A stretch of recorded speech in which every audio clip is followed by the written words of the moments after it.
नमस्कार, आप देख रहे हैं सिटी पोस्ट। मैं हूं अभिषेक मिश्रा। वार पर पलटवार और नसीहत के बदले नसीहत। बिहार में यही कुछ हो रहा है कोरोना संकट के बीच। कोरोना संकट के बीच बिहार की राजनीति लगातार गर्म है। महागठबंधन में सीटों को लेकर खींचतान शुरू हो गई है। कांग्रेस के बड़े नेता हैं और कांग्रेस विधानमंडल दल के नेता भी हैं। सदानंद सिंह ने कहा कि हम 80 सीटों पर उम्मीदवार उतारेंगे। एक तरह से 80 सीटों की डिमांड कांग्रेस ने कर दी, सदानंद सिंह ने कर दी। अब इस पर आरजेडी का रिएक्शन सामने आ रहा है। सदानंद सिंह ने जब बयान दिया तभी ये लगा था कि इस बयान पर बवाल मचेगा, महागठबंधन के अंदर खाने भूचाल आएगा, तो भूचाल आ गया है। अब सदानंद सिंह ने एक नसीहत दी थी आरजेडी को, न सिर्फ 80 सीटों की डिमांड की थी बल्कि एक नसीहत भी दी थी कि जो गठबंधन की बड़ी पार्टी होती है, गठबंधन के सभी सहयोगियों को साथ रखना उसकी जिम्मेवारी होती है। अब इस नसीहत पर और सदानंद सिंह की डिमांड पर आरजेडी का रिएक्शन सामने आया है। आरजेडी के प्रवक्ता मृत्युंजय तिवारी ने कहा है कि सदानंद सिंह को जमीनी हकीकत भी समझनी चाहिए, सिर्फ नसीहत देने से कुछ नहीं होता। ढेर सारी बातें कही हैं आरजेडी प्रवक्ता ने, सुनिए क्या कहा है। महागठबंधन के आर्किटेक्ट हैं हमारे नेता आदरणीय लालू प्रसाद जी। महागठबंधन की अगुवाई बिहार में राष्ट्रीय जनता दल ही करती है और हमारे नेता श्री तेजस्वी यादव जी ही मुख्यमंत्री का चेहरा होंगे। इस पर समय आने पर महागठबंधन के सभी दल सहमत हो जाएंगे। कांग्रेस पार्टी के बड़े नेता हैं आदरणीय सदानंद बाबू, बिहार विधानमंडल में नेता हैं कांग्रेस के। सदानंद बाबू सारी हकीकत को समझ रहे हैं। जो जमीनी हकीकत है वो सबको पता है।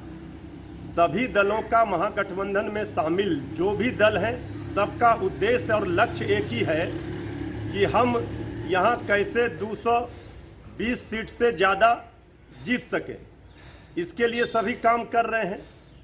किसी भी दल को हकीकत समझनी चाहिए, नसीहत देने से सिर्फ काम नहीं चलेगा।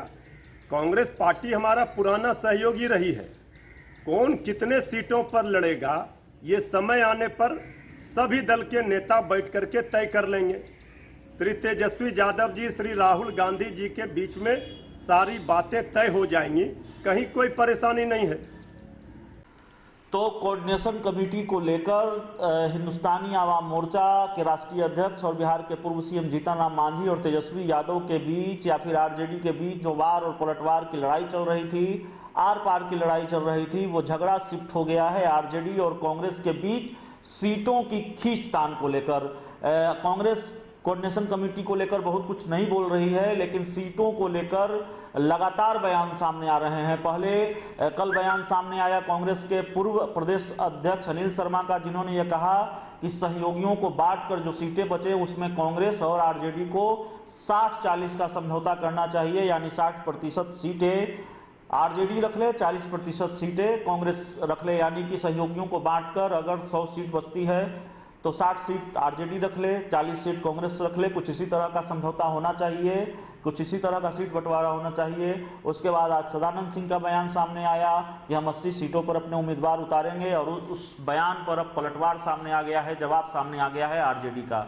तो महागठबंधन का झगड़ा बढ़ता जा रहा है। अब सिर्फ कोऑर्डिनेशन कमेटी को लेकर झगड़ा नहीं है, सीटों को लेकर खींचतान भी शुरू हो गई है। इस खबर में इतना ही। अगर आपको हमारी खबर अच्छी लगे इसे अपने दोस्तों के साथ शेयर करें, हमारे यूट्यूब चैनल को सब्सक्राइब करें, बेल आइकन जरूर दबा दें ताकि हमारी खबरें सबसे पहले आप तक पहुंचे। प्यार, समर्थन और सहयोग के लिए बहुत बहुत धन्यवाद।